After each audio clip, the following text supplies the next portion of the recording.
Всем привет! И сегодня я буду показывать механизм. Это камин.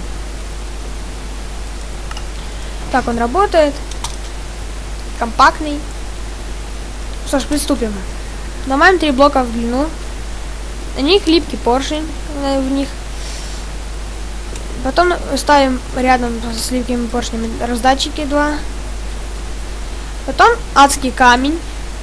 И заряжаем раздатчики огнево. Так. И вот так. Потом это закрываем. Так вот.